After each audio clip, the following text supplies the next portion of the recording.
SR കറി വേൾഡിലേക്ക് സ്വാഗതം. ഇന്നത്തെ റെസിപ്പി ബീട്രൂട്ട് അവിയൽ. അടിപൊളി ടേസ്റ്റാണ് കേട്ടോ. ഒരു പ്രാവശ്യമെങ്കിലും നിങ്ങളൊന്ന് ഉണ്ടാക്കി ഫീഡ്ബാക്ക് അറിയിക്കുക. നിങ്ങൾക്ക് ഈ ചാനൽ ഇഷ്ടമാവുകയാണെങ്കിൽ പ്ലീസ് ഒന്ന് സപ്പോർട്ട് ചെയ്യണേ.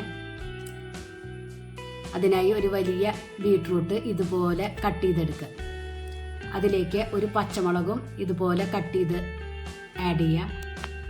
വേവാൻ വേണ്ടി കുറച്ച് വെള്ളം, ആവശ്യത്തിന് ഉപ്പ്, നല്ലവണ്ണം ഇളക്കി മൂടി വെച്ച് വേവിക്കുക. അതിലേക്ക് അരപ്പ് റെഡിയാക്കാനായിട്ട് 1/2 കപ്പ് തിരുമ്മിയ തേങ്ങ, 1/4 ടീസ്പൂൺ ജീരകം, 1/4 ടീസ്പൂൺ മഞ്ഞൾപ്പൊടി, ഒരു പച്ചമുളക്, ഒരു ചെറിയ ഉള്ളി, ഇതൊക്കെ മിക്സിയുടെ ചെറിയ ജാറിലേക്ക് ആഡ് ചെയ്ത് കൊടുക്കുക. ജീരകം, മഞ്ഞൾപ്പൊടി, പച്ചമുളക്, ചെറിയ ഉള്ളി, എന്നിട്ട് ഒന്ന് ചതച്ചെടുക്കുക. ഇതുപോലെ വേണം ചതച്ചെടുക്കാൻ.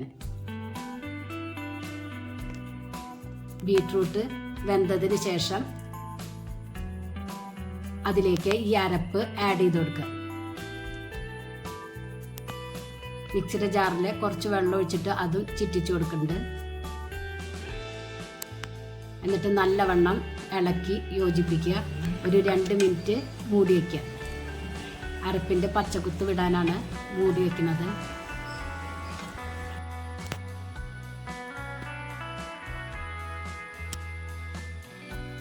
നല്ലവണ്ണം ഇളക്കി ഇതിലേക്ക് 2 ടേബിൾ സ്പൂൺ തൈര് ആഡ് ചെയ്ത് കൊടുക്കുക. നല്ലവണ്ണം പുളിക്കുന്ന തൈരല്ല, ഒരു മീഡിയം പുളിപ്പുള്ള തൈര് ആഡ് ചെയ്ത് കൊടുക്കുക.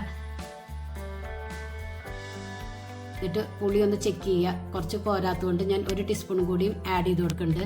ഉപ്പും ആഡ് ചെയ്ത് കൊടുക്കുന്നുണ്ട്. എന്നിട്ട് നല്ലവണ്ണം ഇളക്കി കൊടുക്കുക. 1 മിനിറ്റ് ഇതുപോലെ ഇളക്കി കൊടുക്കുക. അതിനുശേഷം അതിലേക്ക് പച്ച വെളിച്ചെണ്ണ ആഡ് ചെയ്ത് കൊടുക്കുക. കറിവേപ്പിലയും ആഡ് ചെയ്യുക. സ്റ്റൗവ് ഓഫ് ചെയ്യുക. 1 മിനിറ്റ് മൂടി വയ്ക്കുക. അതിനുശേഷം അതൊന്ന് നല്ലവണ്ണം ഇളക്കി യോജിപ്പിക്കുക. അടിപൊളി ടേസ്റ്റാണ് കേട്ടോ. നിങ്ങൾക്ക് ഈ ചാനൽ ഇഷ്ടമാവുകയാണെങ്കിൽ സപ്പോർട്ട് ചെയ്യുക, ലൈക്ക് ചെയ്യുക, ബെൽ ഐക്കൺ അമർത്തുക. അപ്പോൾ ഞാനിടുന്ന ഇതുപോലുള്ള വീഡിയോസ് നിങ്ങൾക്ക് കിട്ടും. Thank you.